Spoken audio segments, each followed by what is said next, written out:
have given consent to their inclusion. The recording will be available on the City Corporation's YouTube channel following the meeting, and it shall be retained for up to 1 civic year.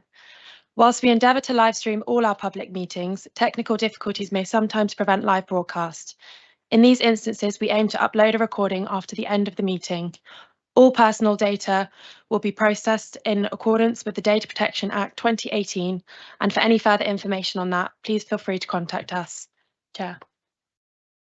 Welcome everybody. A couple of things I'd like to do before we start the meeting. Firstly would be thank Carly Humphreys. We didn't have a chance to say our goodbyes to her. If you could pass on our best wishes from the committee. And secondly, I'd like to welcome 2 new members, external members, Peter Buffoni and Angela Herbert, Dr. Angela Herbert, I should say. Welcome. Just a bit of formality. We normally have lunch at the end of the meeting, so everybody's welcome to join us for lunch. I know Sanjay doesn't like to have lunch with her. She continually says she's forced to have lunch. Maybe it's my company, Sanjay. That's right. Thank you so much. And just another small note, a big thank you again for the meetings that we had last week. I thought they were superbly informative, very well delivered, and hugely insightful. And the more of those we can have, the better, because I think we will be able to do a better job in terms of scrutiny, having that sort of access. So thank you so much for that. Appreciate that. Now the questions from me, so Town Clerk. Thank you, Chair. At item 1, we have received apologies from Tice Brooke and Jason Groves. Are there any others that I should be aware of? Well, at item 2, declarations under the Code of Conduct in respect of items on the agenda. I've not received any notice of declarations of interest unless any members wish to make one now. Seeing none, we move to item 3.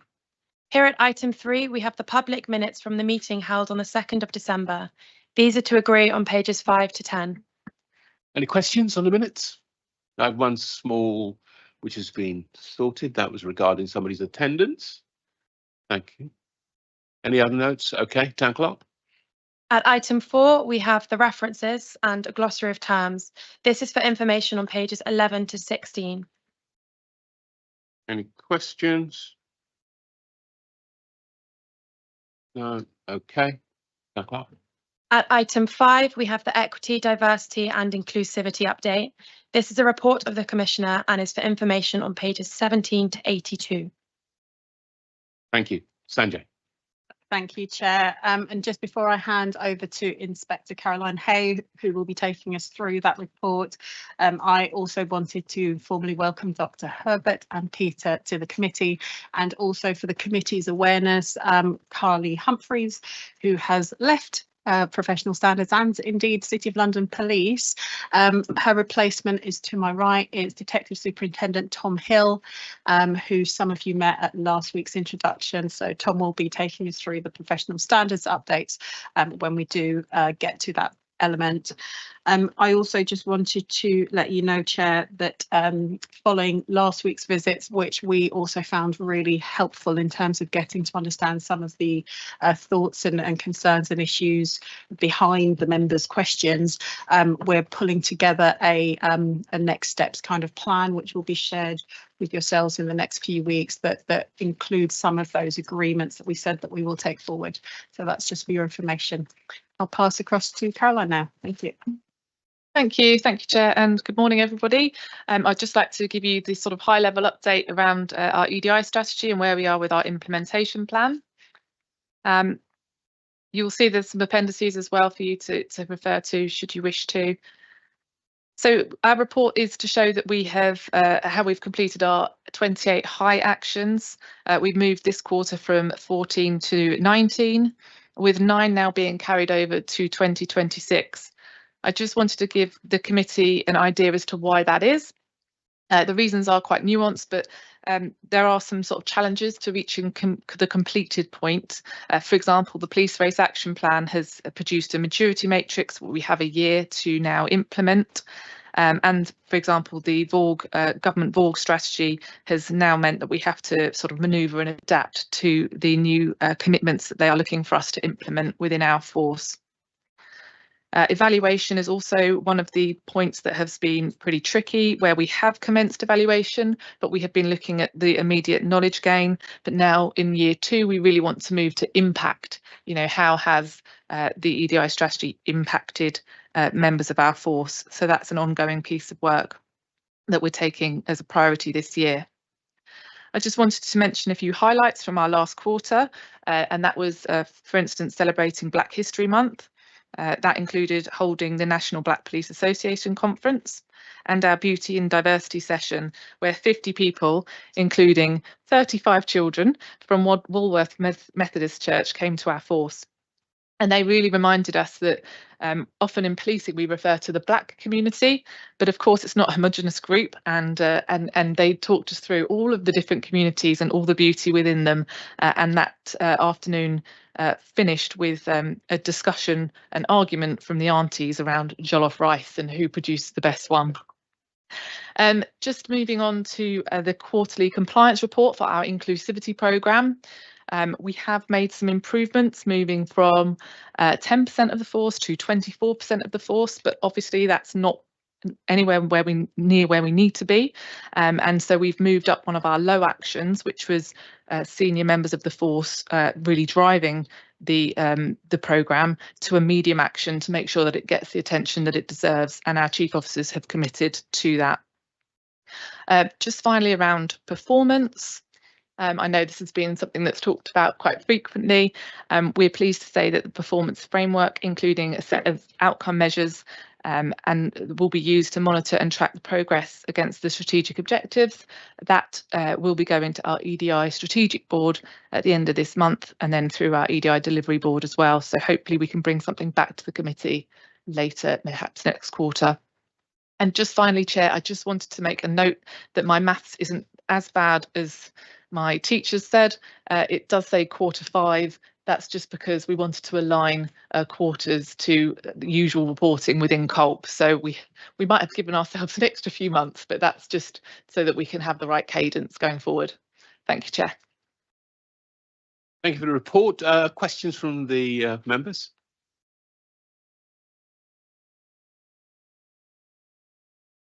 Melissa. In terms of the participation rates, what's the time frame? Would you be satisfied if there was 100% or nearly 100 over a year from now, you know, over the course of 2026, in which case there's a lot more scope for taking action? Yes, so we ask the force to complete these 2 inclusivity modules within the PDR year. So yes, I'm aware that April is fast coming, so we do need to get much better, and I do have a frontline delivery programme that I'm implementing at the moment, because I recognise that some of the frontline officers might not have the opportunities that other areas of our force have. So it's definitely up to us as a team to take this to the serving members of our force. David. Thank you, Chair. Just a couple of quick questions, really, from my own education. You mentioned a refresh of the Youth Independent Advisory Group. It doesn't mean anything to me, if you can tell me who they are. And the other question I've got is the reference to what we're doing with our partners. And I just wonder if you could give an example of the partners. And I know that the objective is to increase the diversity of the suppliers we work with, and I just wondered how you actually achieved that, and whether you can sense any success coming from that. Thank you. Thank you. Thank you. Thank you, Chair. I'll just take the first question first, which was the youth engage. Yes, absolutely. So we're really fortunate to have some really engaged young people in the city. We refreshed our Youth Independent Advisory Scrutiny Group just to make sure that we had the correct processes in place for our young people. So that was just making sure our standard operating procedures were correct, but then also making sure that the rest of the force were aware of the Youth Scrutiny Group, so that we can take all of our policies and changes and things that we're looking for to the future future to different areas of the force, so that they can come to our young people. For example, Anna's coming at the end of this month to bring a paper that she's produced around young people. So of course it's only right that young people scrutinise that. Similarly with Stop and Search, Paul Doyle, who's on the call here, he produced a Stop and Search a training package, and he said to the young people, what does it mean to you? So we really look at how things are speaking to our young people. So that's what the intention of that group. On to your second point, which was the partners. That has proved really tricky for us, but what we're really looking at is making sure that our procurement, for example, is really transparent, and that we're using partners that are much more diverse, and we're not just going to people because, for instance, you know, somebody knows them, they recommend them, that we're having a really transparent process. That's the sort of way we're heading in terms of partnership, but I don't know if Mark wants to add anything on that one. Yeah, thanks, Caroline. And as Caroline has said, it has been very tricky around trying to develop and understand how we can actually bring to life that ambition under that pillar of partnership working, not least of all because there are certain constraints that ourselves, as well as those organisations that we're partnering with, will bring to the table. So when we do come to the committee with the performance dashboard that has been referenced earlier on in the report, and which we've talked about at earlier ones of these committees, you will note that that partnership pillar is the one that we do need to do some more work with. Now, we have already started conversations with external agencies like Blue Light Commercial, just to again try to understand some of those things that are driving them and that they use to support their own EDI ambitions, but again would welcome input from this committee as well as part of the development of that. Okay, I've got questions from Deborah and Naresh. Deborah first. If I could build on Melissa's point, and also build on your comments about the arithmetic and maths, am I right thinking that the 75% of the workforce are still to complete the inclusivity programme by 31st of March? So it's understanding a little bit more about what are the barriers, what is actually stopping us from getting it? And you referenced frontline, and is it a matter of priority? So are we going to get there by 31st of March, or is it going to slip? And my second point really is on resourcing. I think we were told last week that the resourcing in the area, this team has increased. So I just kind of wondered what kind of difference that has made, or what kind of difference should we be expecting if once the team is fully resourced? Thank you. Right, Caroline, I'll pick those up first. Okay, so yes, the compliance as it stands at the moment is that 24%, which is really disappointing. And this has been helpful in terms of us actually starting to capture the data and being able to understand just how big the gap is in terms of colleagues from within the organisation complying with the requirement, which is to complete 2 modules in a 12-month cycle. Now, in order to try to address this in a smart way, we've looked at those areas that are least compliant, and then we as a team are working with them specifically to try to improve how we are offering things out. So Caroline did mention local policing, so our frontline officers, and by the very nature of what they're doing, it means that the traditional format in which we're offering it isn't working for their shift pattern or the kind of very responsive nature of the work that they do. But it's important that we do adapt and listen and engage in order to make it work, because actually the non-compliance shouldn't be read as non-engagement in the sense that people are not engaged with what we're trying to achieve. So by us working with them, it helps us to say, well, actually the real issue is that they can't get to it during Monday to Friday 9 to 5 because they're 24/7. And so as we evolve this, we'll be able to then have a really clear understanding of those elements or areas of the organisation that are properly not engaging, and then we can work with that. In terms of the resourcing question. I do recall, and forgive me if I've misrecalled, that was in relation to the question about professional standards resourcing in response to the update we provided about the readiness for the HMIC FRS inspection that we're anticipating. So the team, so whilst professional standards forms part of the whole professionalism and trust portfolio, they are 1/3 of the department. So the inclusivity, culture and organisational development department is the team that helps to drive the cultural change. And then the third department within professionalism and trust is the learning and development. So from a professional standards perspective, the resourcing we confirmed was good.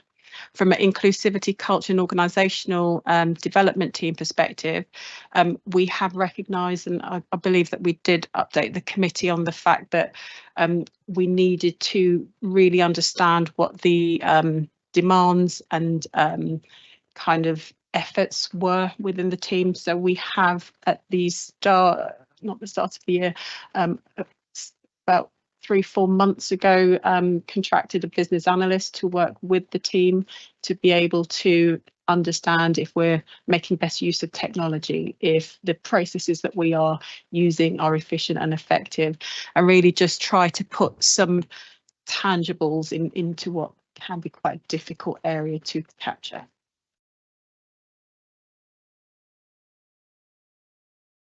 It was just if you could answer the bit about what might we expect the 75% to be done, because it did sound as if it isn't going to be done by the 31st of March.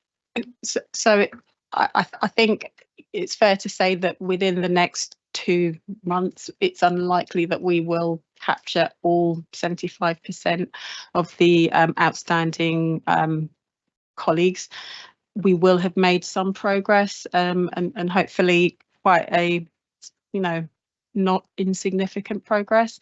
At this point, I couldn't guesstimate what that might look like. But again, we should start to, certainly in the first quarter of the new financial year, start to see some improvements in that compliance. And that should be directly related to the engagement that Caroline and her team have been having with those areas.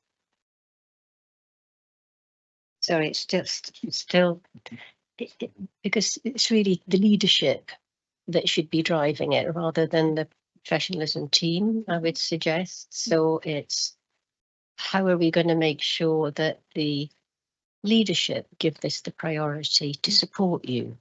Is that my right understanding? Can I maybe add just a point? And I know there are a couple of other questions there, and I'll maybe turn the question around slightly. And maybe one that you can't answer, but what's the risk that we're holding on this particular topic? So non-compliance means it's compliance. There is a word there. It's compliance.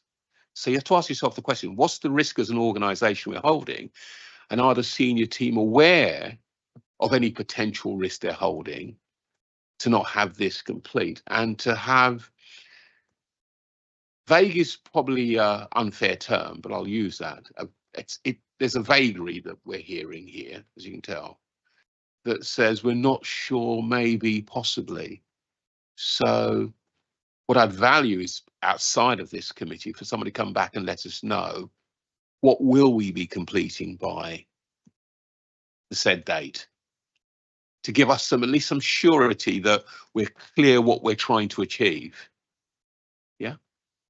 Sanjay? Yeah, so I think I'll answer the last observation first in terms of the risk that's being held, and what I was trying to articulate, and I'm probably not clearly enough, is that we have done this assessment now of those colleagues who have completed the modules, and that gives us a really good understanding of where we are sitting against what has been a mandated compliance. But beneath that, we need to understand why 75% of the organisation are not complying with that requirement. And this is why we are now focusing initially with local policing that have the highest level of non-compliance, to understand the reasons why they're not complying. And what is coming out from that initial engagement is the fact that the accessibility of the offerings that are being delivered as part of our inclusivity programme does not align with the requirements of their frontline role. And so that is why it's really important for us, having now understood where the gap is to now focus in on work with those specific areas to understand what the barriers to compliance are, so that we can work as a team to help smooth that down. Now, once we have come at the end of that, then for me, this is where we then have a really clear understanding of that group that just do not want to engage. And actually, that's a different issue for us to then tackle. And therefore the risk is there, but until we have some more data, some more information to understand exactly what that is, I couldn't tell you whether it's a low, medium or high risk. And back to Deborah, your point around the leadership and where they stand. Well, we know that the Commissioner and Chief Officer team are incredibly committed to this programme and body of work, and actually in between the last committee meeting and this one, message has gone out from Mr. Betts as obviously the strategic lead for this portfolio, to ensure that all of the senior leadership team are complying. And my team is supporting that effort by doing some of this digging and understanding, well, who is doing it, and putting that data there. So there is a clear message from the top that it's not a voluntary thing, and which is then being fed down and rolled out. And hopefully I can give some reassurance around how that message is translating. So to your point, Deborah, we talked around the participation rates. What's occurring from Mr. Betts's message down into that senior leadership team. So, for example, specialist operations at the moment, all of the senior leaders are engaged in going through the data that's been provided, hopefully by Sanjay's team, to understand the correlation and the data quality between completion rates. I am pleased to say that the progress has been made since the last data dive, and we are roughly sitting around 90% compliance across most of our teams now, with some sat at 100%. So there is absolutely the translation of the message in terms to the completion rates. I can't speak for local policing colleagues, but in terms of what our starting point was, it was much higher than 24% in the first place. So we didn't have quite as far to go as potentially some other teams. But in terms of the direction and in terms of overcoming those challenges, helpfully provided again by the Professionalism Trust team. So you've done yourself a bit of a disservice, Sanjay, in this regard. There are bite-sized videos that people can do in order to retain that compliance. Some of the work that we've done is doing that as a group. Which of course then facilitates some very healthy discussions as well to go with it. We found that particularly helpful, and of course I'm really grateful for my senior leadership team in terms of them providing protected time for teams in order to comply with that. So I would be confident that we're going to probably reach that target in terms of but obviously hopefully sooner rather than later. But yeah, absolutely supported, and the message is loud and clear from the top. So just hopefully that gives you some reassurance around that context and the compliance and the work that's going on. Can I just come to Naresh, and if I come to please there, just I'll round this up in a second, please. Sure. Thank you, Caroline. I'm interested in the Youth Scrutiny Forum, and in particular the composition of the Youth Scrutiny Forum, in a sense that, for example, what percentage are residents? Are they from the maintained estates, or are they from Barbican? What percentage are for example, we only have like 2 secondary schools, so City of London School and City of London School from girls, because I noticed a pattern when I was sitting on Communities and Children's Services Committee. In the beginning, there were quite a lot of residents who were part of the youth forum, and effectively, a lot of them left because they weren't actively engaged, and it ended up being dominated by the independent school students.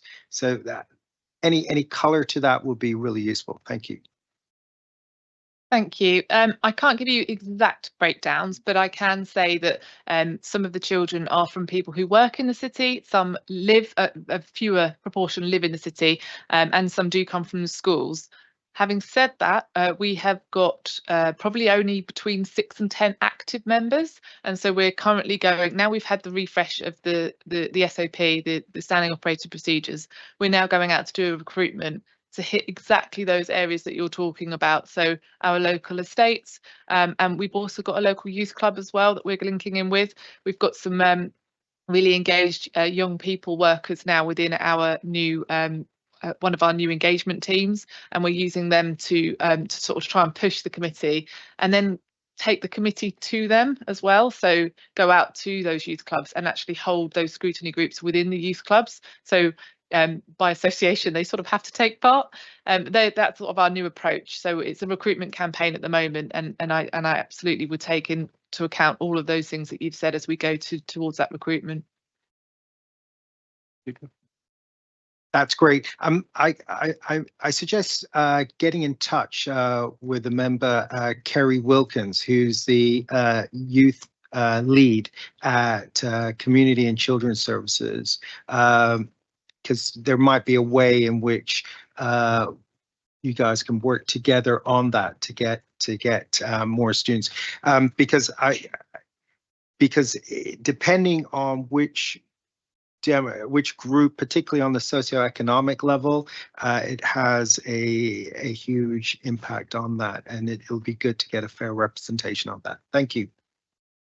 Peter.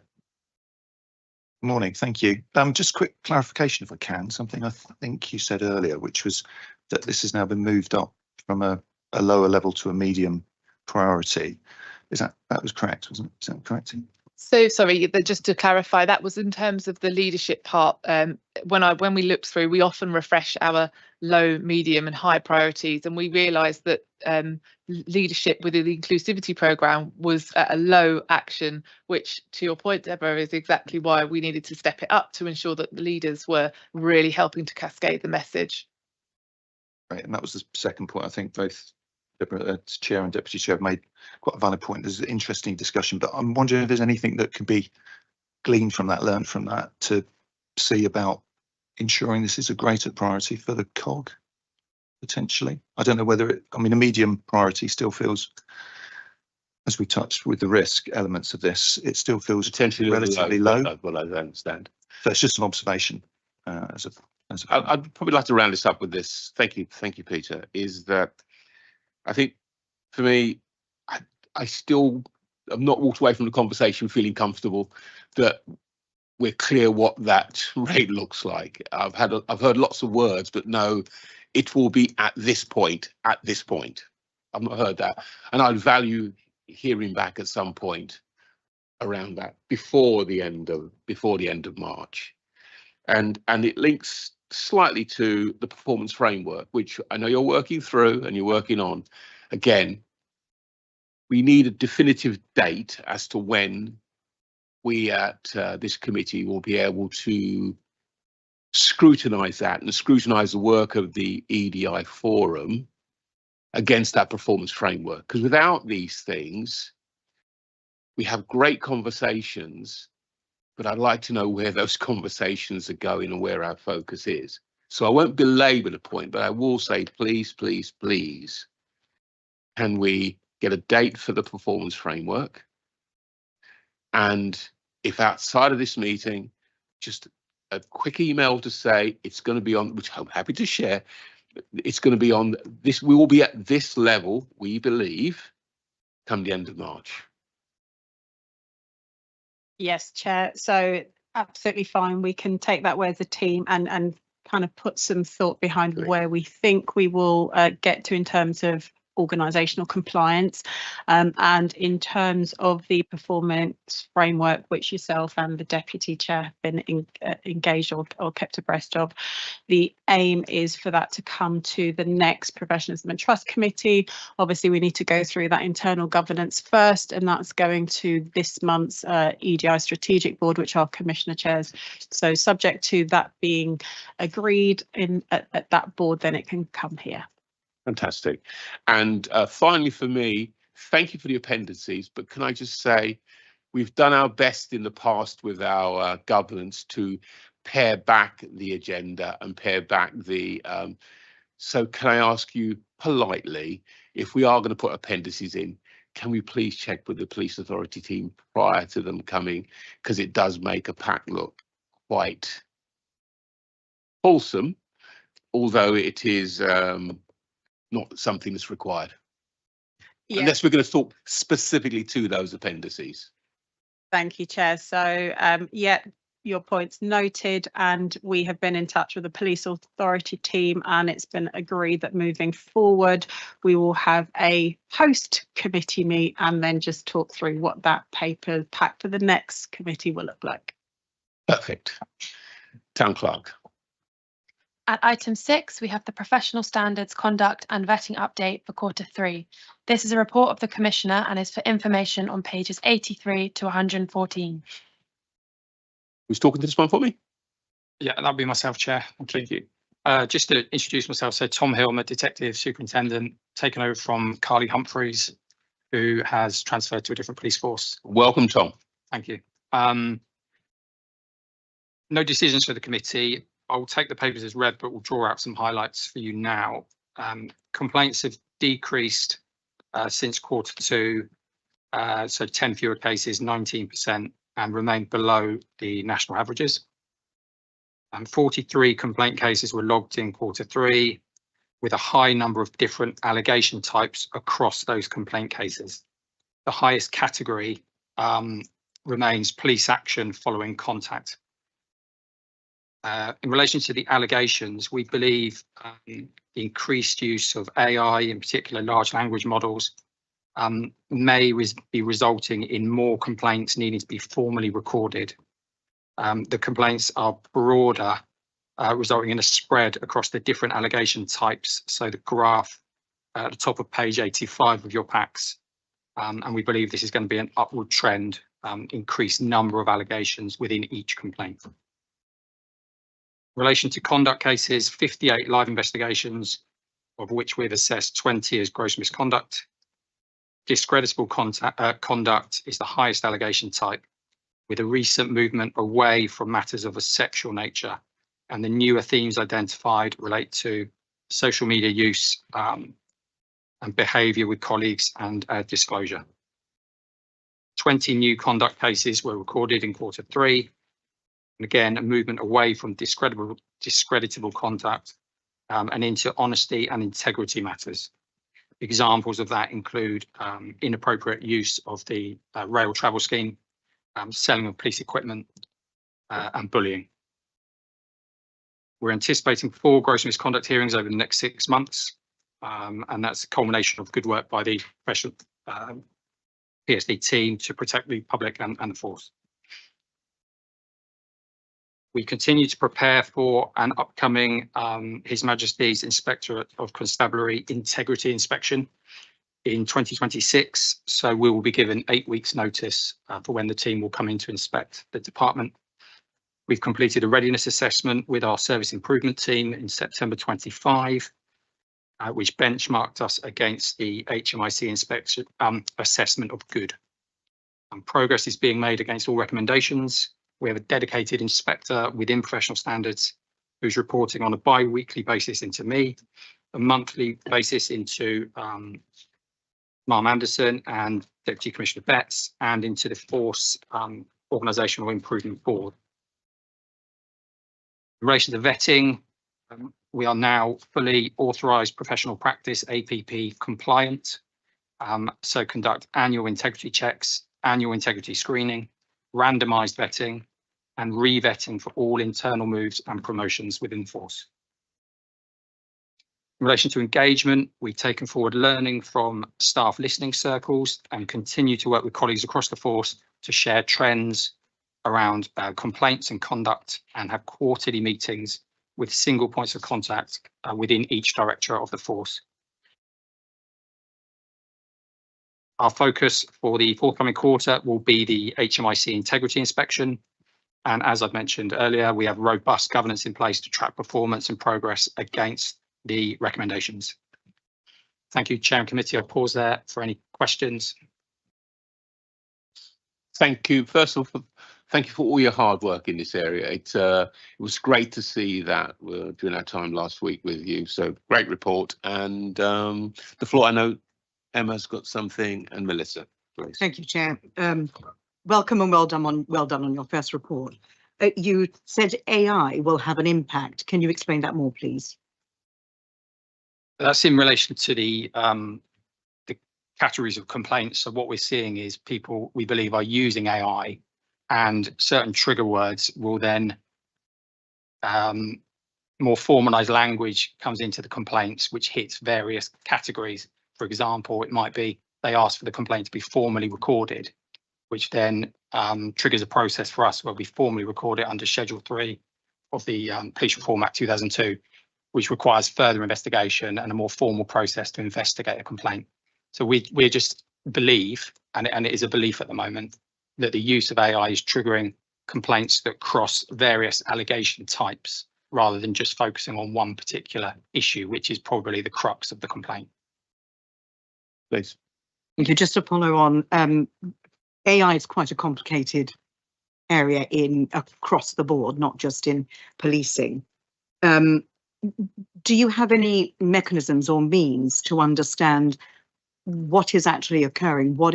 So even though you're saying you believe, but what are the mechanisms so you know, so that you have a better understanding? Because AI could actually skew the direction that you're going to take. It's quite serious. No, I agree. At a recent Heads of Professional Standards forum, this is something we're seeing across all forces, so not just the City of London. So more wide-ranging, more complex complaints. And the belief is that that's from that. I think the only way we're going to know is continual assessment of this, looking at the data to see if complaints continue to be wide-ranging across a number of different areas, which they haven't been previously. Go again. Can I ask you to speak to me afterwards? Because I'm working with the Commissioner on precisely this elsewhere. So please come and speak to me. You may or may not even be aware of that. Of course. Okay. No, that please, Town Clerk. I think we have Melissa and I've got Deborah.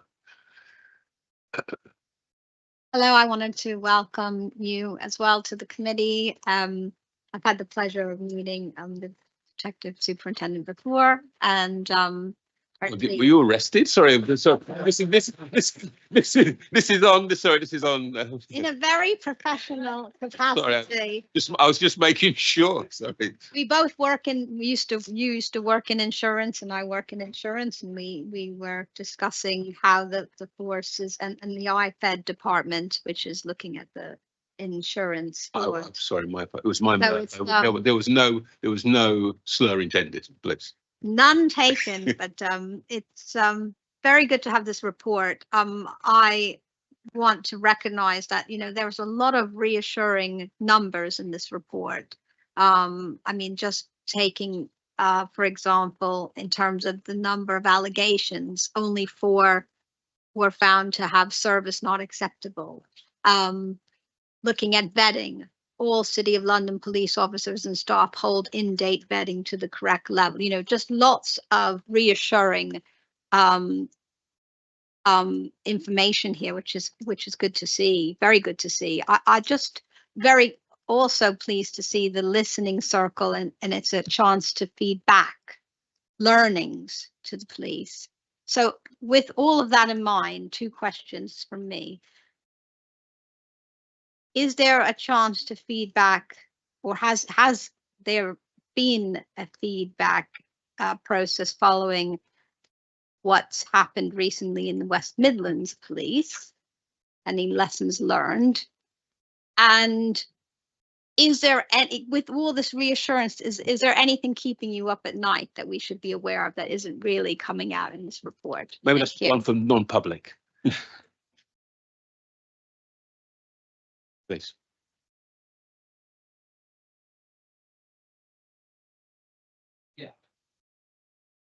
Just in general, to your second question first. So the only thing keeping me up is that I'm 2 weeks into the role, and it's a really important area, as everyone understands. So my focus is on understanding the business, and I've been kind enough to be joined by a colleague who's dialed in because I was worried about any tricky questions that might come, and I could ask DCI Low to help me. So my focus is just focusing on that. The team is dedicated, so nothing particularly keeps me up except my own lack of expertise in this area. Picking up the West Midlands police. So this is, I guess, is in relation to the use of AI in relation to police intelligence. I'm not aware of anything particular. I believe there's going to be stuff coming through from national forums in relation to this, but I'll just pause there in case any colleagues have got more information than me on that currently. Happy to have a discussion more in the closed session. Thank you, Sanjay. I think I've got Deborah, and then I've got Peter. Thank you. Two areas, but I think first of all, there is a lot of progress, particularly in the vetting area, and I'll probably come back to that when we talk about the ICVS report.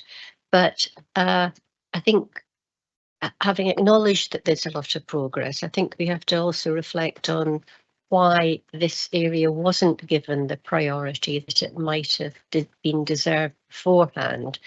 And so it's sort of like, well done, but why did it take so long is my sort of summary of that point. At para 21, you talk about large pieces of work remaining on vetting improvement, and I wondered what the timescale for completing those large pieces of work are, and are there any risks around those areas? And my second question is also about risk, because we do know that under the police uplift scheme, we did have a number of recruits coming into City of London Police before their national security vetting was complete. And I wondered how many have still got their national security vetting to be completed, and is there any risk around that? So it's two queries, but overall, acknowledgement that we have come a long way, and probably thanks to Carly Humphreys that did, I know, a lot of work in this area, and good luck for her future career. Thank you, Deborah. Sanjay? Yeah, thanks. And I think in terms of some of the detail, we can obviously cover off some more of that later on in the closed session. But firstly, thank you for recognising the work that's gone into this space. And you're absolutely right. When I joined 3 years ago, vetting was not in a good place. And I think that this was one of those areas that were out of sync with the demands and expectations that generally as a society we then came to expect. It took us some time to get in step with that. I feel that we are there now. There has been a lot of focus, a lot of investment, a lot of training in that area, and importantly from an organisational perspective as well. Colleagues now understand the importance of working with the vetting team to ensure that their vetting is compliant. In answer to I think was your last question, Deputy Chair, in terms of are there any members of the workforce that have the national aspect of their security clearance outstanding? No, because we are up to date, as has been reflected in the report, and we work really hard to get to that point. In terms of the large bits of work that are still to be done, that's because there's external dependencies that we are kind of constrained by, and happy to talk in more depth when it is. Thank you. Right, I think Peter. Tom, empathise, because it's my first committee meeting as well, so certain empathy from me on that. It's just a quick question about, which I'm sure does happen, but the allegations, things like bullying allegations that sit really squarely in the EDI space, just to understand a bit about the mechanisms that link those and how that works in practice. Yeah, so thank you, Peter. And again, this is one of those reasons why professionalism and trust encompasses learning and development, professional standards, and the inclusivity, culture and organisational development departments, because we're meant to all kind of communicate, feed, and then take some corrective action. So what has started and is maturing is that engagement between professional standards and the ICOD team, the inclusivity, culture and organisational development team, in terms of sharing the information and awareness of things that are happening. So, for instance, following the most recent Charing Cross documentary, there was some close working that took place between professional standards and the ICOD team to both put on those listening circles and then feed the information coming from that across those two departments, but importantly start doing some of that testing across the organisation through the, we call them the ethical dilemmas, and that's exactly what it was. It was, here is a scenario similar to a Charing Cross type scenario. What would your response be? So we have lots of different approaches where we will do some more embedded, if you like, upskilling, capability, knowledge building, and also some of that longer term cultural change that Caroline's team are working with. But it's also good to complement that with, well, what does this look like? In addition to that, as part of the governance that Tom has referenced, and I'm sure that Amanda can come and add some more detail if required, there is now a kind of a collective organisational PSD organisational learning forum that sits, and that started at the end of last year, and so that has participation from all of the different teams within professional standards, as well as inviting other areas such as human resources, ICOD, etc., so that again, from an organisational perspective, there is a shared understanding and awareness of things that are emerging. There will also be, at the more tactical level, of course, as you would expect, that direct engagement with the business leads for the specific areas, particularly if within the professional standards area we see themes emerging, or actually a number of people within a certain area raising similar type complaints. Peter? That's really helpful, thank you, and encouraging as well. I'm just wondering, has he thought about the protocols around this, if there are specific types of allegations that it's great that we've got the joined up nature of the sort of almost sort of anecdotal feel to it, whether there's any thought about certain allegations that would automatically be reported in rather than relying on those forums? So I'm not sure I understand the question, Peter, sorry. So just whether when there's any thought about having, if an allegation of bullying, for example, is made, that there is part of the protocol internally within PSD that it would automatically be passed to the cultural change team. I'm not sure whether that's in place at the moment. If I could just come in, so yes, through the PSD working group, I now sit at that group, because it has been a little bit of a frustration of mine, sort of not understanding those themes. So we wouldn't get involved in any individual cases. That's absolutely not the right place to be. But now we're understanding what those themes of what the bullying looks like, we're able then to include that into our inclusivity programme. So for instance, going forward next year, we're looking at a package about microaggressions, because we know that sometimes it's not that one-off behaviour, but it's actually that drip impact. So yes, absolutely, we're now feeding directly through, and that's been something that's been really pleasing for me to see. Great to see. So you've got that read across and look across the whole piece. Yeah, okay, fine. I think one question for me, really to round up the questions, and again, great effort, super work being done, to continue climbing that hill. The readiness for the assessment, it says 53%. You're going to give me a number? Sorry, Sanjay. Sorry, we have this game. We have this game. We have this game that we play. I asked Sanjay to give me a number. Sanjay, Sanjay Tai Chi's it away from me. So it's an important assessment, as you well know, and it's your shop window to the rest of the policing world. And how confident, and that's a throwaway question, but how confident are you in terms of preparedness for that assessment?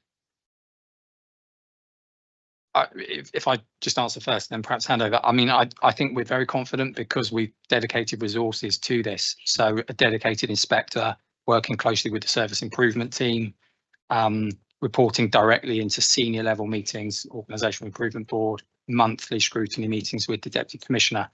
So I think we're very confident that we'll be in a good place, albeit historically inspections of police forces so far in this area have been really challenging for those forces. It's exceptionally difficult to get a good grading. I think there's only been one good grading across 8 forces that have been inspected. A large number have come in at requires improvement. So it's a challenging area, but we're doing everything we can to be ready. Exactly what Tom said. And 9 forces have been inspected thus far, and all have received that requires improvement, which was our starting point. We're confident with all of the work, to Tom's point, that's gone into this space, that we should not slip, and actually we should be moving forward.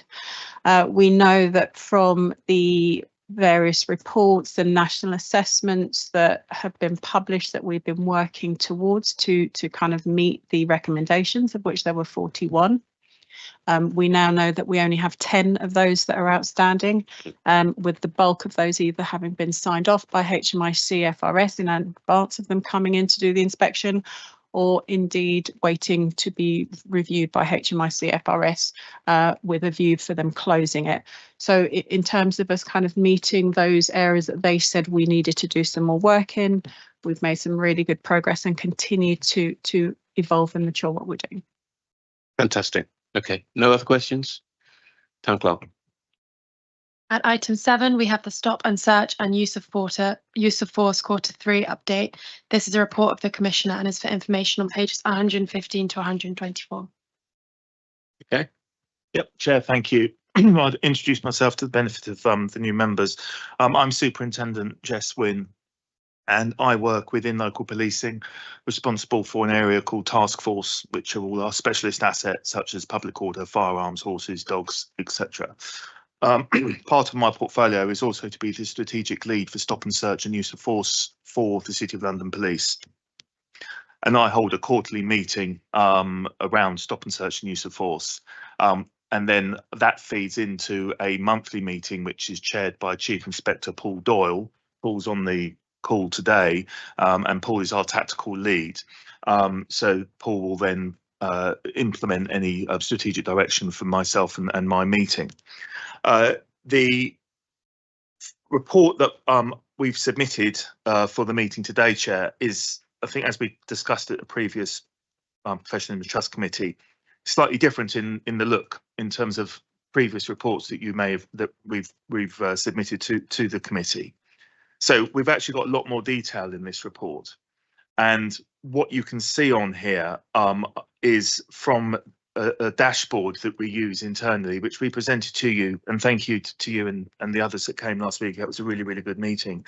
So this dashboard is available to everybody within the City Police, officers and staff at all levels. And what we've got here today is the comparison of Q3, and then also, because we're now in 2026, we've done an annual comparison of 24 to 25.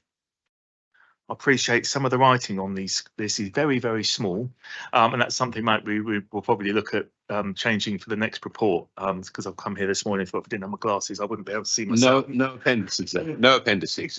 No appendices though, yes. So just run through, we'll start, and again, because it's got 2 reports in one, essentially the quarterly report and the yearly report, I'll just run through it and just clarify things and just hopefully make it clear exactly what it is that's being shown here.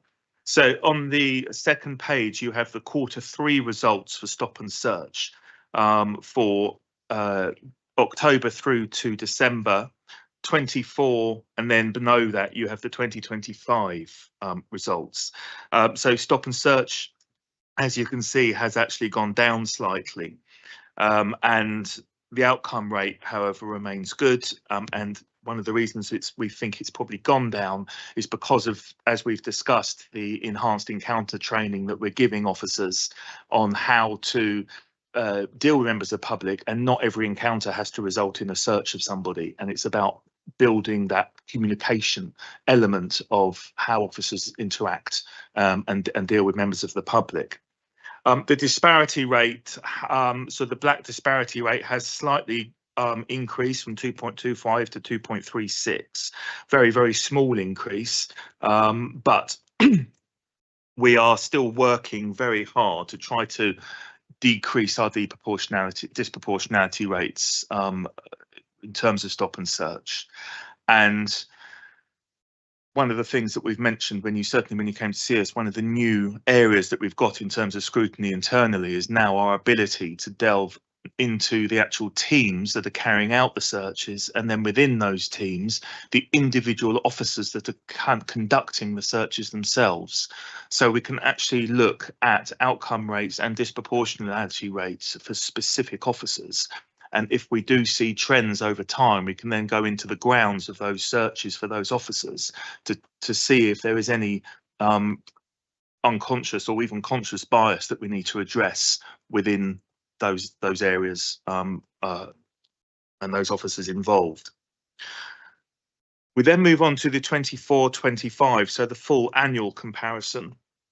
And again, stop and searches do continue to fall, and this is a good thing. This is what we're trying to achieve. We don't want to go down to zero because it's a deterrent, and we will always need to search people. And certainly, when we've got the grounds to do so, we will carry out those searches. The bottom right-hand corner of the box that's up there, you can see reason for search, and there are numerous criteria down there for how we would and why we would be searching somebody, but yet it is at a reduction. Again, disproportionality rate, apologies, has increased, but what we've done is we've got two areas we've got for the annual considerations. So the first 24-25 figures you have there include searches that City of London police officers have carried out within the Metropolitan Police District. And this includes all of the searches that have been carried out when we have officers who are deployed to Notting Hill Carnival.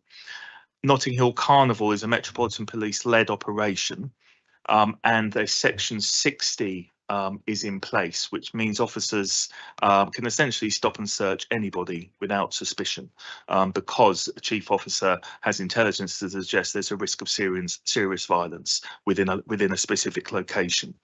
Our officers this year were on interception points at Notting Hill Carnival, which was the people entering the carnival, and they had their very strict direction from the command, not City Command, Met Command within the carnival, around what was expected from them from a search perspective.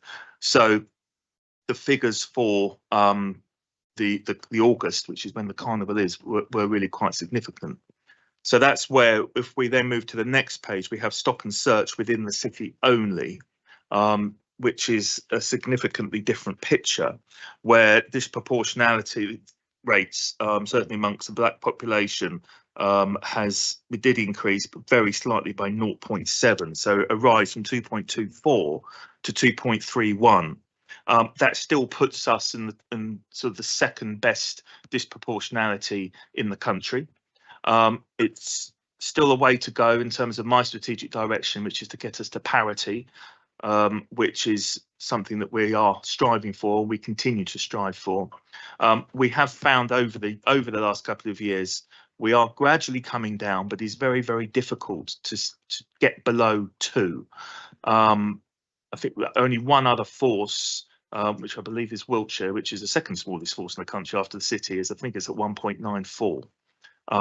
But we do strive, and we are aiming to do that. And we've got Paul on the line, who perhaps might help later with answering some questions. But we're rolling out the enhanced encounter training. We've done that to 2 of our response teams. We're now going to be looking for the first quarter of this year to rolling it out to the rest of our response teams, of which there were another 3.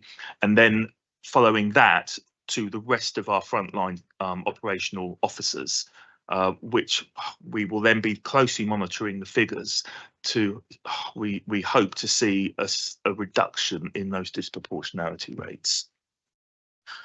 We then move on to the use of force figures on the report. Fortunately, there was a slight issue with the data in that when the report was submitted, we didn't have the December data, so our analysts had to go through and actually extrapolate that information manually. So it's not part of the actual dashboard screenshots that you have there. But if we look at October to November, 24 to 25, the quarters, we can see that the use of force has gone down, and the way that handcuffs are used has also gone down, and probably put a lot of that down to the implementation of the new safety training that we give to officers, which hopefully will get some members of this committee along to watch, even if it's just for half a day, just to get a feel for the level of training that goes in, and how impacted that is to officers.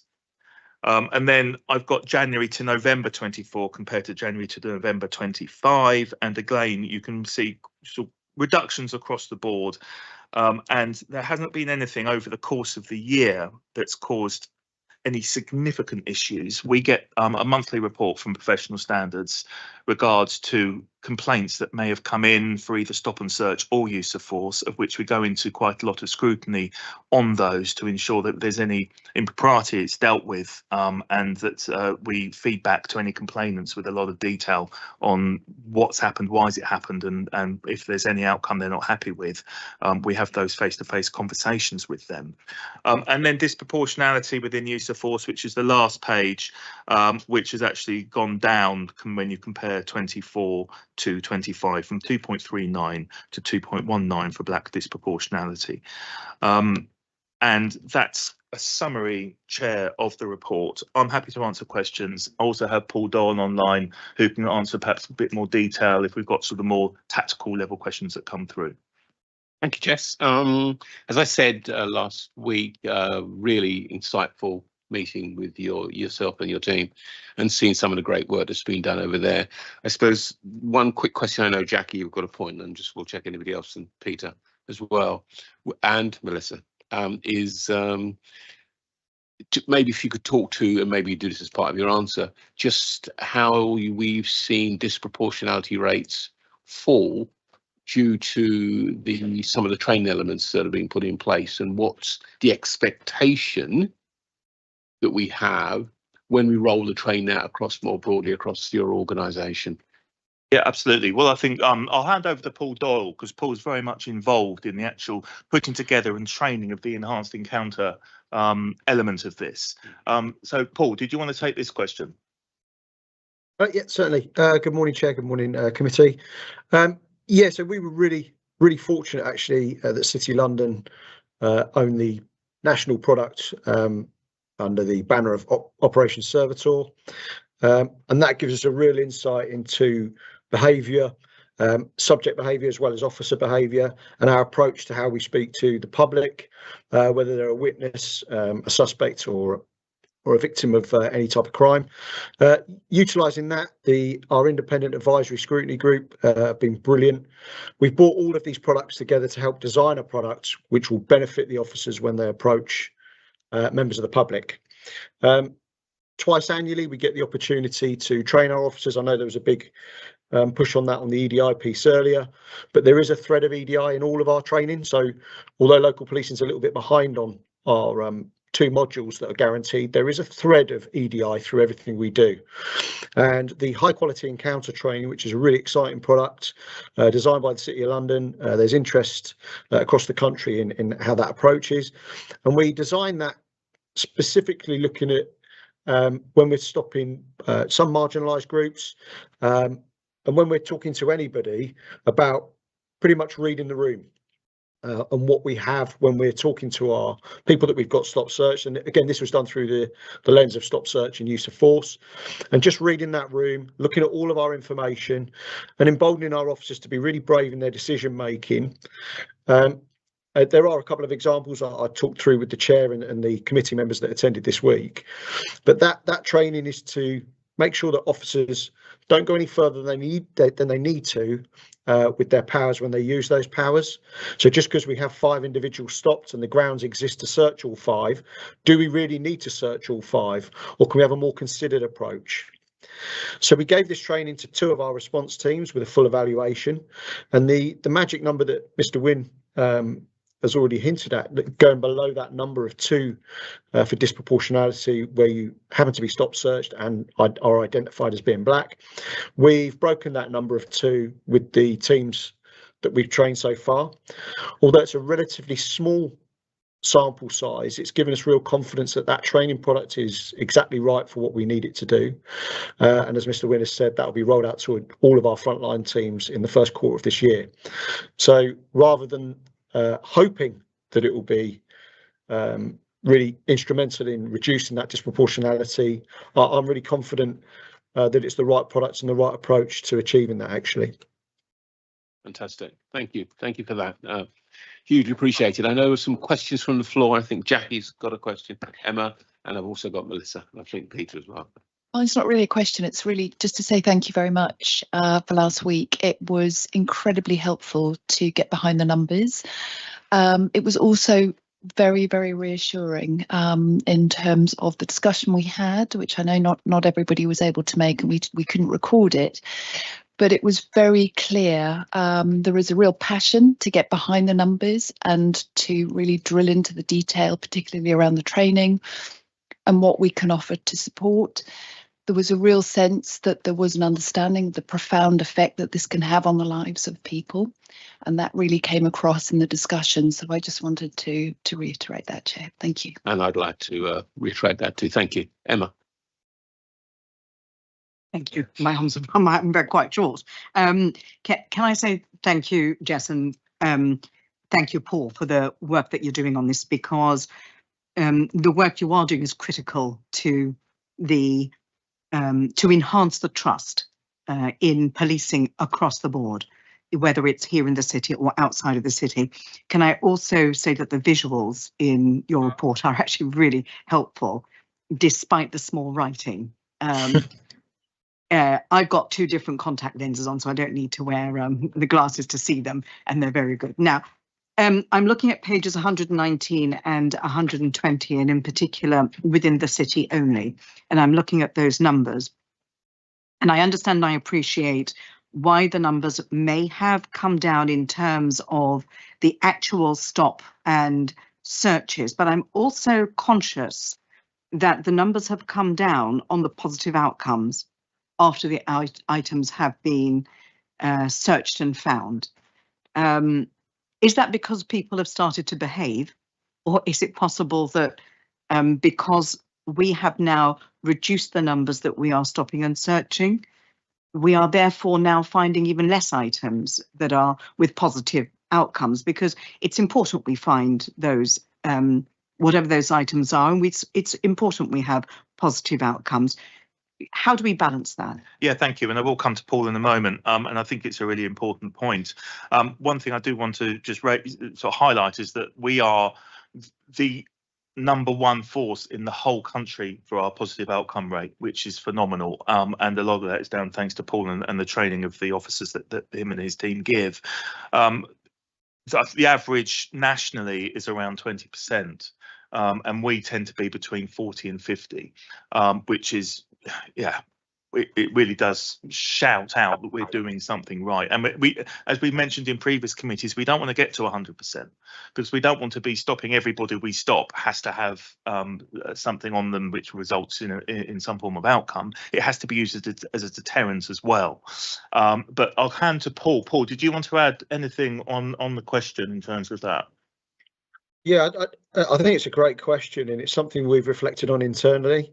And I don't know if we'll reword or I mean, it's for me to serve a report to Mr. Wynne, going back through committees like this. But as Mr. Wynne says, it is a deterrent power as well as hopefully improving our outcome rates. So it's just as meaningful sometimes for people who are intent on committing crime to see other people being stopped and searched, and you'll never be able to really capture that. Building on the point of stops and searches outside of the city versus stops and searches within the city, again, having that ability to look at our officer behaviour, and really compare and contrast our performance outside of the city versus in the city. I'm not aware of any other force with those types of measures, but that will help drive and improve our outcome rates.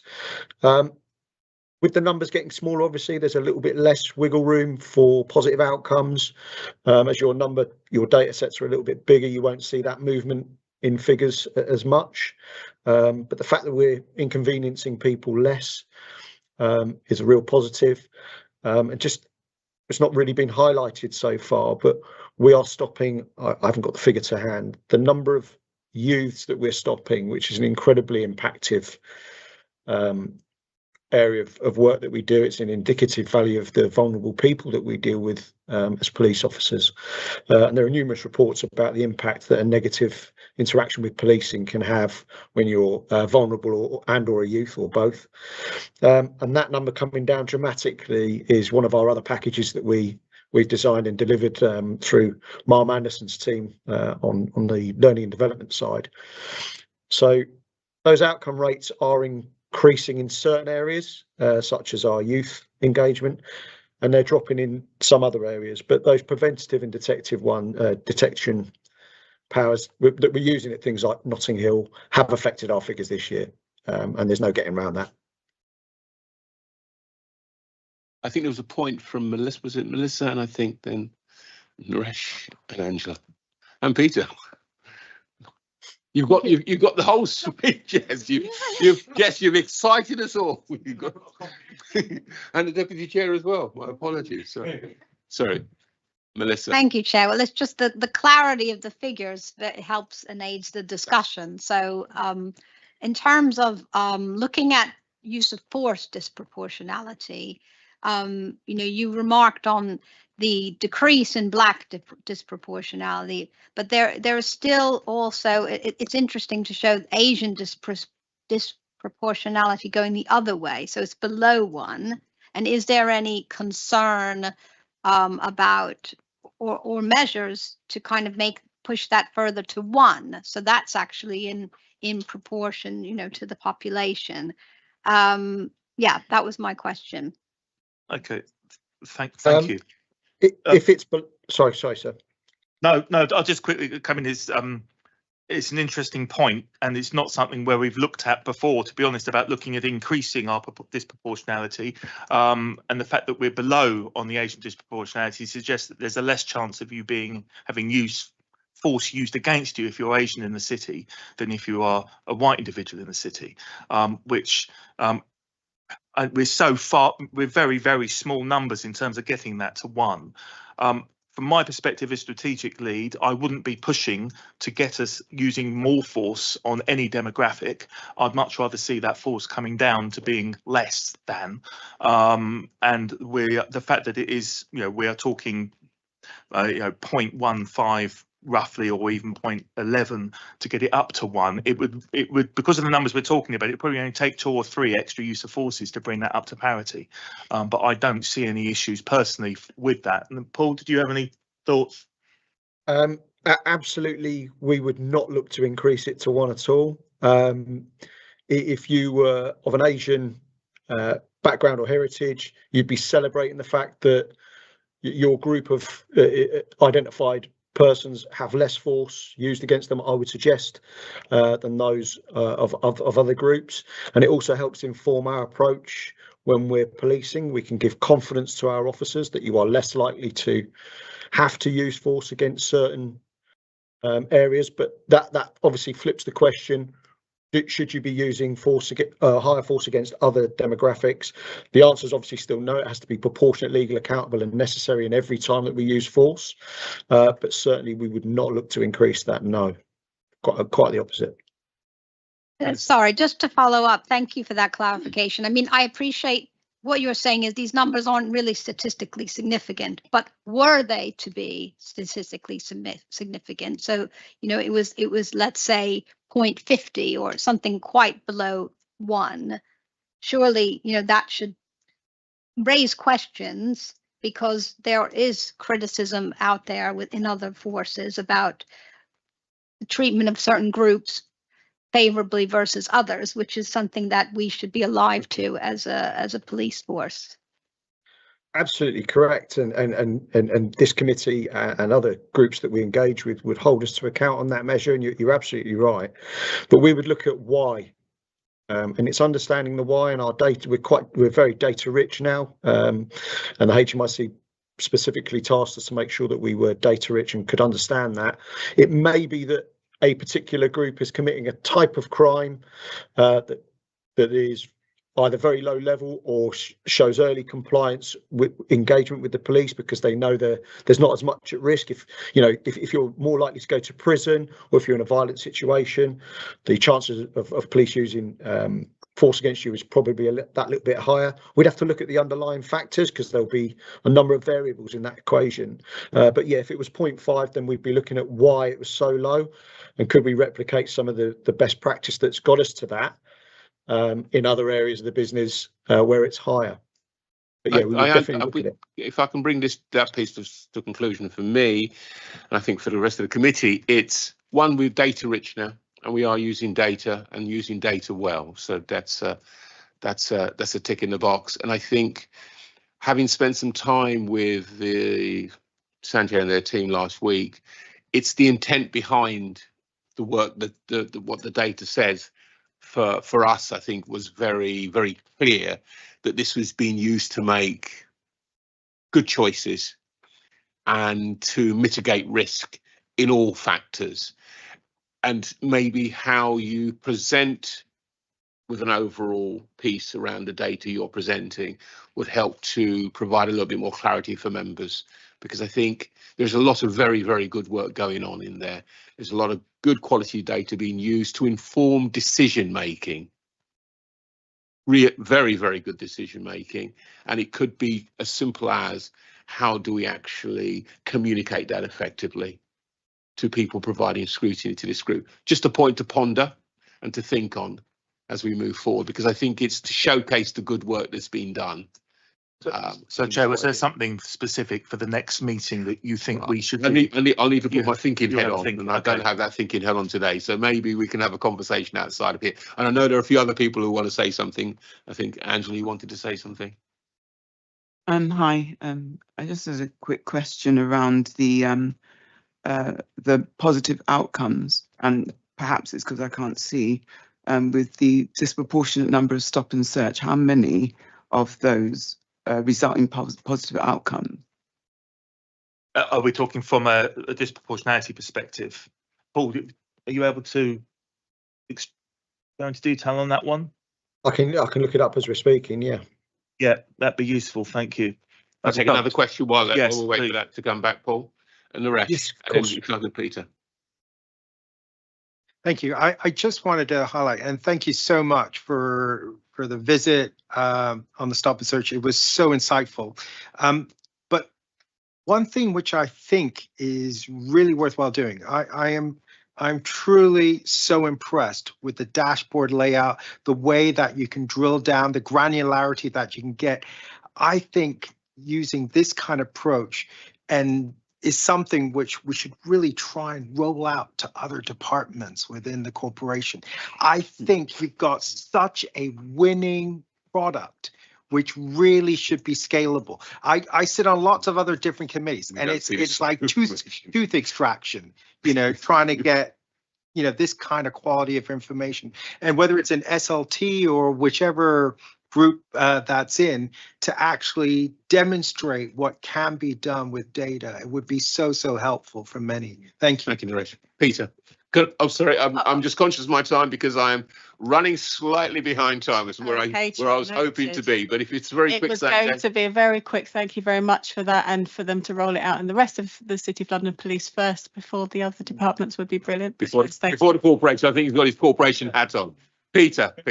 There's only one I orientate myself. The correct, really good dashboard. Thank you. And thanks again for the work that you do as well. I'm just wondering if there's a correlation, or whether you look at, as I kind of orientate, whether the overall levels of arrest are looked at. So 24, obviously, if you have a reduction in the use of force, great, potentially. But if you have an equal drop in the number of arrests being made across the service as a whole, that's kind of to be expected. I'm just curious if there's any correlation between the number of arrests and this data. Yeah, I mean, thanks to the dashboard, we can actually drill into that detail, and we can get that very specific information. If we are seeing what you'd like to see is the number of searches going down, but the arrest rate potentially staying the same, because it means you're being, but as I said, we don't want to get to 100% outcome, because that's not the whole aim. But certainly, you know, I think you can even see in the figures here the number of arrests compared to the number of searches, which is. Sorry, just get to the relevant. Yeah, sorry, page. Jess. Sorry, just if I may, just what I'm saying is that the number of arrests with the use of force, get that, but it's the number of arrests across the service as a whole that I'm curious about, because if the number has, say you arrested 4,000 people last year and 2,000 this year, actually that's an increase in the use of force because you're only arresting 2,000. It's that point differentiation that I'm trying to get at. So the number of arrests overall with force and not force being used. Yeah, because if you have 10,000 arrested this year and 2 last year, that's a really good result because the number of force incidents have gone down. Okay. So it's just if something just to think about. One horse was going to come in. So helpfully, arrests this year are down 7%. We'll obviously cover that in the custody paper. Interestingly, so is crime. By just shy of 7% at 6.9%. So there is some you're absolutely right. The correlation there is that what we're also seeing, we're seeing a reduction in arrests, but we're also seeing a significant reduction in crime. So actually, when you extrapolate that across the field, can you attribute that to effective stop and search? Well, to a degree, yes. There are other obviously work in play in terms of our hotspot and our delivery towards our, a more enhanced data-led intelligence model, etc., etc. But actually there is a definite correlation there. But of course, so 7% reduction, which in real-term numbers is, I can't do the maths that quickly, but it's roughly not that many arrests. I think it's 117, but I'd have to refer back to my figures. In the paper, but yeah, in terms of real term numbers, but yeah, 7% reduction. Okay, Paul, if you've got that point there to hand, if not, we can. Are you happy if we refer it back at a later date? Is that okay? Because I know I can see you scrolling through your dashboards there, Paul. So yes, it's I'm conscious, 1 of our time and 2 of our time. But Angela. Thank you. I'm happy for you to take time to take a look at that. Thank you. Rather than just throw a figure out, but I think that's really important when looking at disproportionality and outcomes. It doesn't make, it should help actually looking at that. Thank you. Fantastic. Thank you. Okay, we're all done. Town Clerk. At item 8, we have the annual custody update. This is a report of the Commissioner and is for information on pages 125 to 138. Thank you, Chair. Thank you, Committee. And just for purposes of introduction, Mandy Horsburgh, Detective Chief Superintendent. So I oversee, amongst many other things, custody and criminal justice services as well. And I'm joined today by my very helpful Detective Superintendent who oversees that specific part of business. So hello to those of you I've not met before, and of course a welcome reintroduction to those of you that I sit on other committees with. So the annual report that you will see in front of you will provide that overview of custody function activities across the City of London in the last 12 months. The report will hopefully provide you with the data relating to annual demand, a cross-section of our vulnerability data, so those individuals coming into our custody space with significant or identified vulnerabilities, alongside information in terms of use of force, juveniles in custody and the use of strip and search. You will also see in there compliance measures and performance measures which are in place, which includes the monitoring of disproportionality within the custody and CJ setting. It will also provide an overview of what our external scrutiny arrangements are, which of course are invaluable in keeping us on track in terms of the professional nature and the compliance and compassionate approach to individuals that are in custody. And that's supplied currently by our independent advisory scrutiny group, joined next month, or this month rather, very early on in February, the Youth Independent Advisory and Scrutiny Group, notwithstanding, of course, of our ongoing relationship with the independent custody visitors, which you'll also see as part of a later report within the pack. Of course, we remain incredibly grateful to all of the value that's added by the objectivity and extra scrutiny, which really helps us shape not just our custody response, but also informs our intervention and support services that are provided within the custody space. The report will also include for you an overview and update on some of the measures implemented since our previous HMIC inspection, which was back in 2019 now, and we remain ready for our custody inspection, which will be delivered through HMIC, but we have no yet date for that, but we are ready and stood up. There is only one AFI outstanding. We cover that off in the report. That is almost near maturity. We have not signed that off yet because we're ensuring that it corresponds with the remaining work that's ongoing across the force in terms of that maturity of EDI data. Just in terms headlines, just in terms of the data, I've already covered off obviously that 7% reduction that's coming into the custody space in terms of arrests, but of course that should be held in account the fact that that is also a reduction that we would be hoping to see in terms of interventions that can happen outside of custody and outside of custody disposals.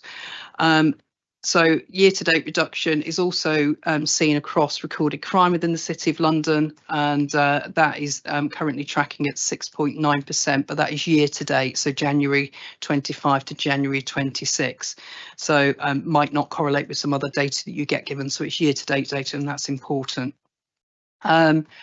But unfortunately, what isn't reducing in terms of custody is levels of vulnerability and the complexity that we're seeing, and some of the challenges that we're seeing that is brought to our custody staff, indicative potentially of challenges we're seeing in wider society. So that will be drugs misuse, in particular mental health concerns. So over 30% of our detainees recorded as mental health concerns each month, and 35% with substance related abuse. And on average, 50% of those detainees are being referred to our healthcare professionals, which are on site at custody. In terms of our EDI data, that is at the moment, we are in the queue just behind Stop and Search in terms of our dashboard. So yes, we are envious, but nonetheless, what we have continued to do is do that manual extraction, which is really important. That also looks at the strip search, use of force and juveniles in custody, which is of significant importance.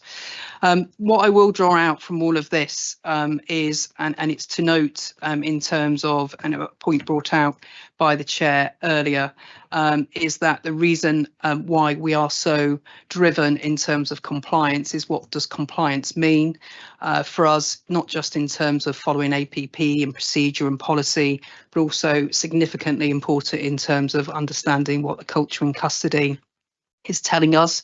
That is alongside all of the great work that happens in terms of our EDI, not just our EDI inclusion, the two modules we've been talking about, which just as a throwaway is just shy of 100% for all our custody staff, only reduced by some long-term abstractions that we've carried in there. But more broadly, of course, of significant importance after we've seen the abhorrent behaviour that was outlined in the Panorama documentary of the custody space over in Charing Cross. So overall, we're working right across the board, only to oversee compliance, but also to continue to enhance how well we look after detainees whilst they are in our care. So I'll leave it there and obviously open to any questions. Any questions from the floor? David. Thank you, Chair, and thank you for the report. Just would you mind just clarifying or elaborating on the bail versus the RUI issues and what the implications are? I mean, just reading the report, I don't really understand, but I mean, if somebody is released from the custody area, has it got to be one of, I mean, other than being kept in custody, has it got to be a bail or RUI or how the two relate? So the use of bail, so there are a number of different ways you can be disposed from custody. So if I break it down to three basic ones, they are bail. And what that means is you are bailed for a specific period of time, and that might be with or without conditions. So if someone is released under bail under the Bail Act, we are allowed to impose conditions. That might be conditions of attending a particular location that they're prohibited from during that period, or it might be a curfew to stay inside your home address, etc., etc. You have to reach a certain threshold in order to apply those bail conditions for obvious reasons. The second disposal is that the investigation's ongoing, but nothing within that criteria is able to have conditions imposed, or actually there is no requirement at that point. The investigation is such that that investigation will carry on for a period of time, but so they're released under the obligation that they are still under investigation. And the obvious one would be if someone's released without any further action. So three main ones there, but do you want to pick up anything else, Anna, just in relation to that?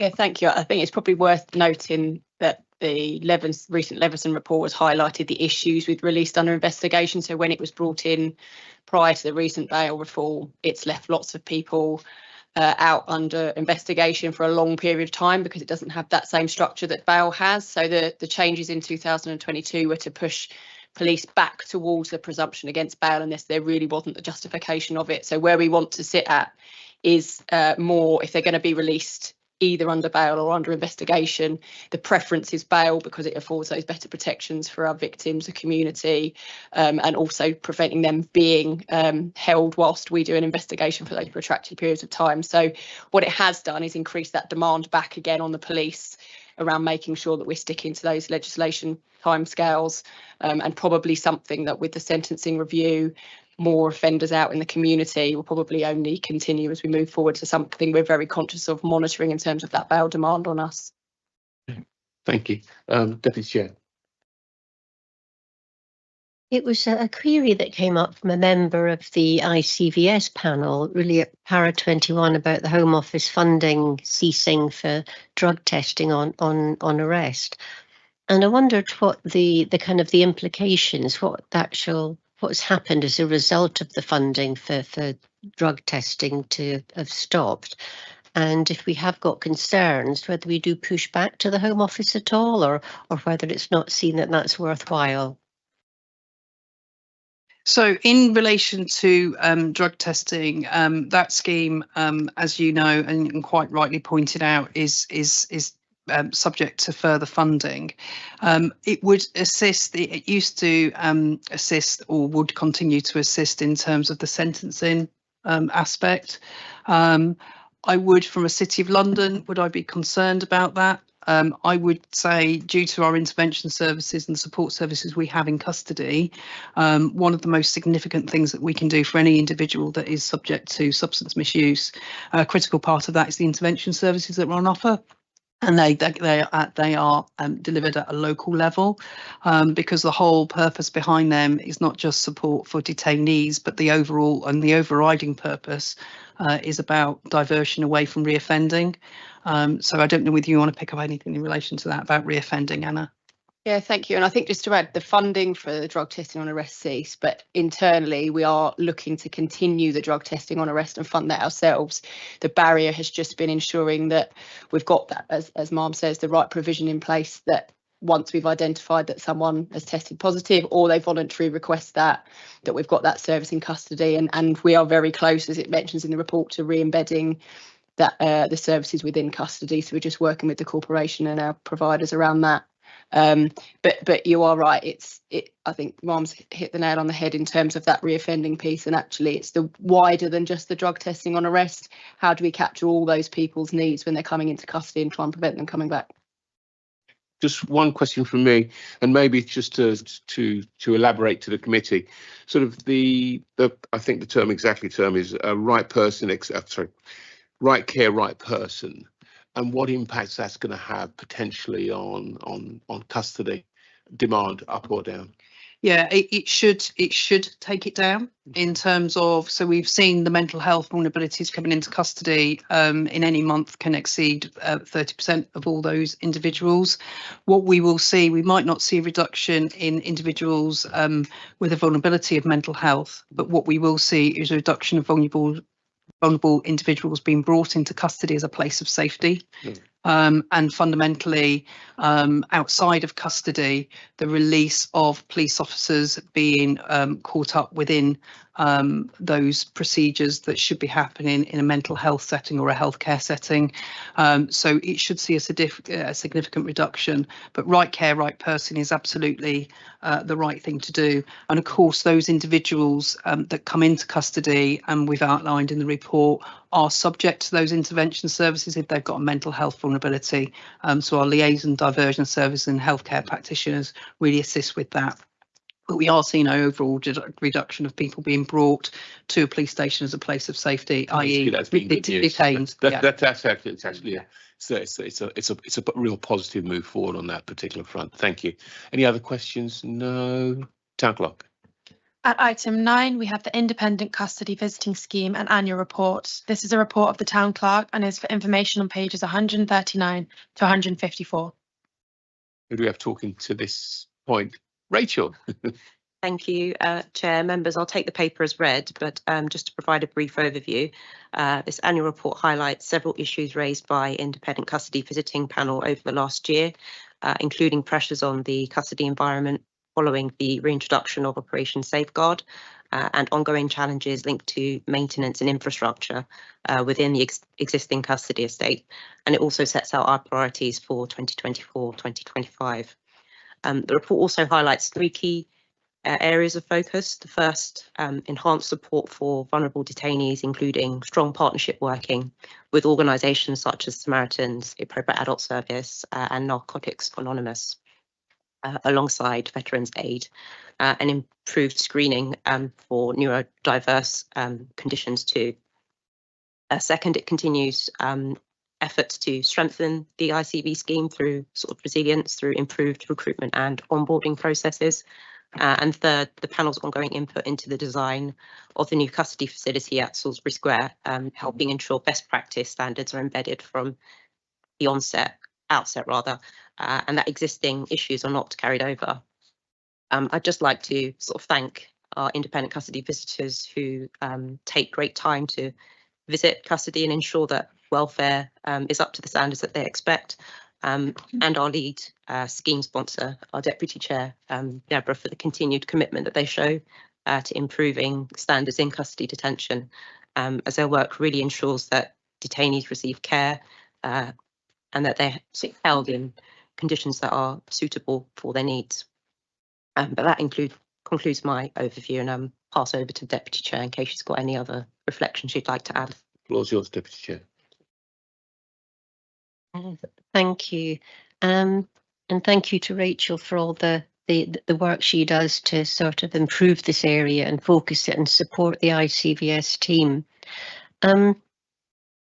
The report is, in fact, it's the first year I can say that the report is largely complementary, because we have had challenges in this area in the past, and it is really great to see the work improving. And it's important for the committee to be aware that this is a legal requirement for the city corporation to have an independent scheme to look at to make sure that the detainees' rights, welfare and dignity are upheld. I think Rachel also mentioned some of the focuses in the past year, and I think also the focus on the attendance of appropriate adults has been important, and also looking at the use of force. I think the strengthening of the recruitment and onboarding processes is really shown through now, and that we've actually got up to, I think, 8 people now on the team, as opposed to 5 before. So those I think are the really the strong points. But I think on the perhaps learning areas, it has taken, I think, as Ms Anderson recognises, so long for this area to be prioritised. And thanks to her and to Mr Betts and to Rachel for now giving this the kind of priority that it perhaps lacked in the past. Vetting recruitment and even things like making sure the members have building passes really were not up to standard, and I think really showed that the team were not appreciated and valued as they should have been. I think taking that point, we need to make sure that we continue to build the resilience and capacity and to keep an eye on the membership. Is 8 really enough, or do we need to be continuing to keep recruiting perhaps on an ongoing basis and maintain the efforts? Part of the reason for that is that there has only been 50% of target visits, and I think that really isn't good enough. And perhaps Rachel could give us an idea of why we're only at 50%. And also, I think everybody's looking forward to the best standards that are being embedded at Salisbury Square, we hope, depending on funding. So perhaps Rachel, you might comment on some of that. Yeah, Deputy Chair, happy to take on the answer to that question. The scheme has faced sort of resourcing challenges, which was largely due to a reduced volunteer capacity and volunteer availability, and also other ad hoc tasks that occur within the suite, such as custody closures, which can sometimes take days or even weeks. So during those periods, we do not have visits because our detainees are held at other police forces, and it would be the ICB schemes in those forces that will undertake visits for those that are held in their custody. However, I would say that the scheme is in a much stronger position. Membership has increased from 5 to 8 volunteers, giving us a greater resilience and achieving a bit more of a 50-50 gender balance also. And on the point of recruitment, we're actually working quite closely with HR to develop a quality impact assessment to make sure that we have the appropriate and sort of representative diversity within our volunteer cohort. So that is in train, but we will continue the recruitment efforts.